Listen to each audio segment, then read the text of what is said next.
Ever since it got announced that Carter Starocci and Parker Keckheisen were going to be wrestling at 184 at the All-Star Classic, I've been trying to think of a historical parallel for a matchup of this magnitude. I really think this is a historic match. It's a very special matchup, and there is a lot of history on the line.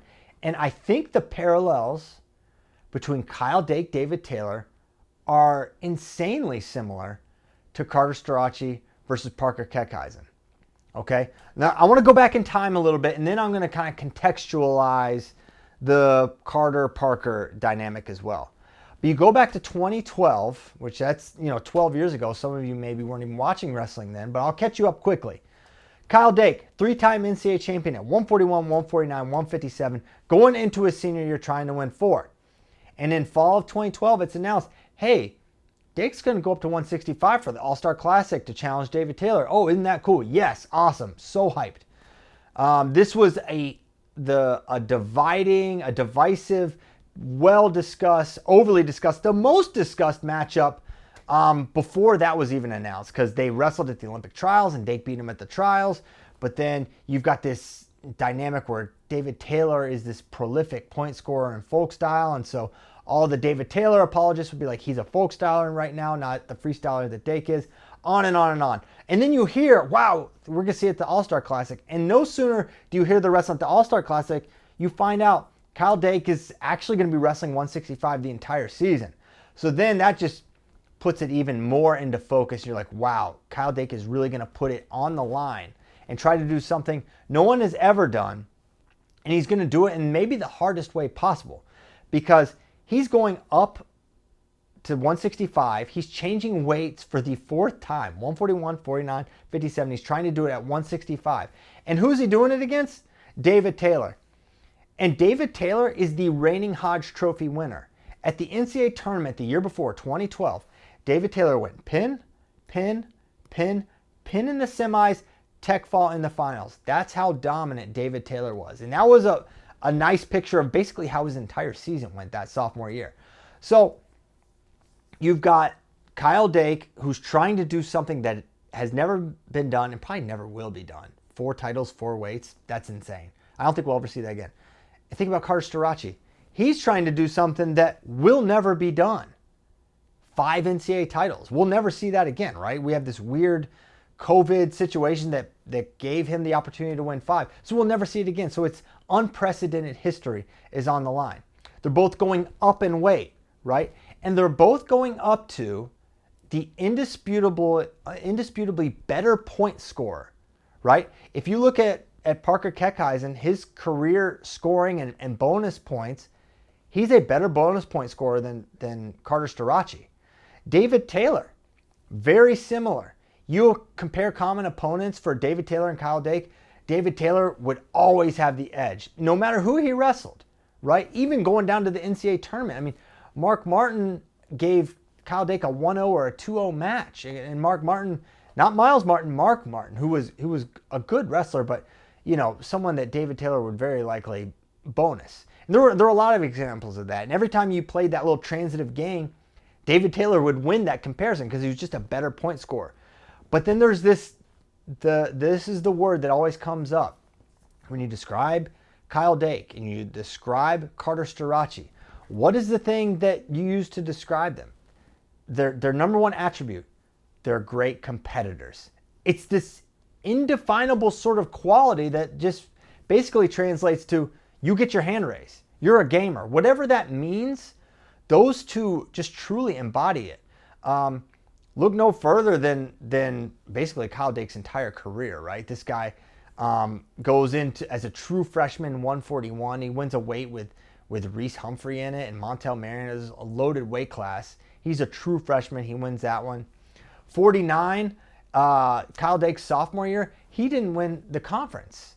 He lost to Kevin LaValle in the conference. He lost to Donnie Vincent in the regular season. But when NCAA shows up, he was just better. And then he went undefeated his junior and senior year. And he beat David Taylor, of course, 3 times in these crazy, crazy matchups. He's out!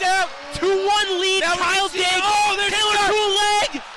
Dake out though again, Taylor. Taylor's offense is going to pick remember, up Dake dramatically. has been warned. He needs to stay active despite playing defense. 10 seconds left. Taylor needs one more big shot. Tries to duck, nothing doing. Front head, Kyle Dake. Kyle Dake's is going to win 2-1 in double overtime. Your winner from Cornell, Kyle Dake. And you can see the frustration on David Taylor's face. And for Carter Starocci, what's his best, attack? What's his best thing? It's like, well, he just kind of wins every match. He is a good point scorer, right? He's got great re-attacks. He's got good leg attacks. He can situationally ride and turn. He gets off the bottom very consistently. But there's not like this, a David Taylor ankle pick, a Cael Sanderson cradle, or there's not a thing you can point to, a Spencer Lee tilt, right, for Carter Starocci. And there really wasn't for Kyle Dake either. Maybe his knee pull, maybe his body lock. But I think for these guys, it's more just, they're just great competitors. Look at what Carter did last year at the NCAA tournament with the most known bum wheel of NCAA history. I mean, this was the most, shared tweet and Instagram post of everyone watched this guy hurt his knee very, very badly in the last duel against Edinburgh. We saw Carter Starocci get very, very hurt. And then we saw at Big Tens, he defaulted out and all the drama surrounding that. He didn't wrestle at Big Tens. So we knew he was hurt. And then it just didn't matter. And he makes the guys wrestle his match. And so that's the question going into, and now I'm bringing it around, get to the point. All right, I will, but I think the background and the history here is just interesting, right? And so Carter versus Parker. Parker's a better point scorer. He's a more dominant wrestler. He just bonused his way through the NCAA tournament. Carter Starocci had 0 bonus points his entire NCAA run last year, right? And that's what we're talking about. So on paper, the bigger guy, the more prolific point scorer in Parker Keckeisen. Carter Starocci, he's just the winner. And so now we're looking at this All-Star Classic match, and like the 2012 Taylor Dake All-Star Classic, it's going to set the stage and set the tone for this rivalry that will likely conclude at the NCAA tournament, right? These two very much look like they're on a collision course for the NCAA finals. Now, Dustin Plott and some other really good wrestlers are going to have something to say about that.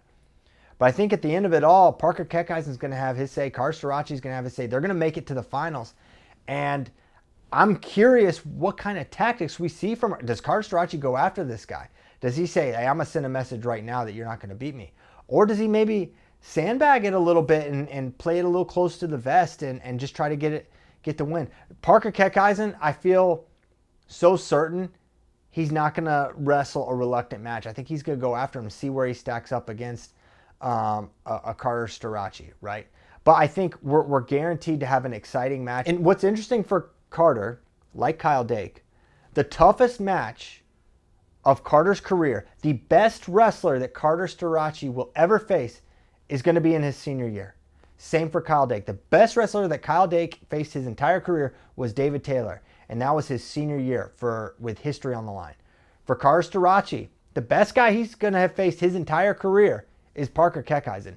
No one's done what Parker has done that Carter's wrestled. You can say Mekhi Lewis, he's a national champion, yeah, but he was not able to do what we've seen Parker do. And that's why it's so fascinating, because as great as Carter Starocci is, he's never beaten anyone as good as Parker Keckeisen.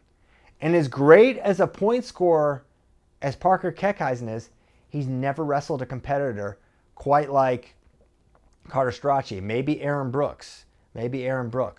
But beyond that, we haven't really seen it. It's also interesting that these guys wrestled back in Fargo. Does that matter at all? Probably not, because look what Carter Starocci's done since then. He's a completely different guy. Last thing I'll add, Carter's going up in weight. But we got a little preview of that when he wrestled at the Olympic trials, right? And he looked really good, in my opinion. I mean, he did not look that much smaller than a Trent Hiley. He beat Pat Downey.